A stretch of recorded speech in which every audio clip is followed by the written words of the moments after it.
Welcome back नाज़रीन। ज़िक्र कंदासीं राधण में सिंधी सकावत जो ॾियारो जोश जज़्बे सां मल्हायो वियो। रिपोर्ट करे रहियो आहे मुनीर सूमरो।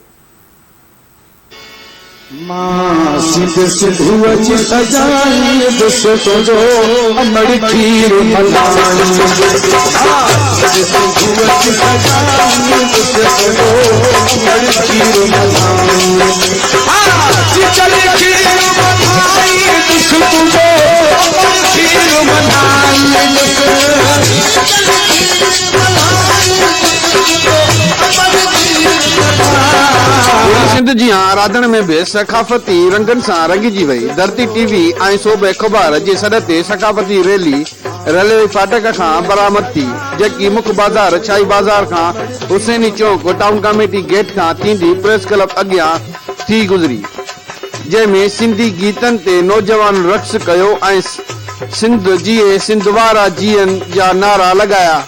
तकरीब दौरान धनीबख्श कंबर पंहिंजे हथनि सां ठाहियल गुलदस्तो अॻूणे टाउन कमेटी चेयरमैन गुलाम दस्तगीर गोड़ ऐं धरती टीवी रिपोर्टर मुनीर सूमरे खे हलायल स्टोरी जो मनता अवार्ड सां नवाज़ियो वियो। सखावती तकरीब के अॻूणे चेयरमैन टाउन कमेटी राधण गुलाम दस्तगीर गोड़ ऐं तहरीक इंसाफ अॻवान मीर मज़हर जत्याल, पीपी अॻवान डॉक्टर मेहराब लाखेर, पीटीआई अॻवान सिकंदर जूणे जो समेत ॿियनि चयो त सिंध जी सखावत के दुनिया में रोशनान कराइण में धरती टीवी ऐं सूबे अखबार जो वॾो किरदार आहे, जंहिं सभिनी सिंधियुनि खे हिकु हंधि गॾु करण जो मौक़ो ॾिनो।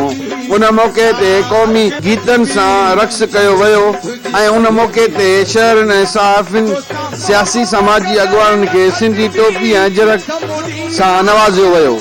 कैमरा टीम सां गॾु मुनीर सूमरो, धरती टीवी न्यूज़, राधण।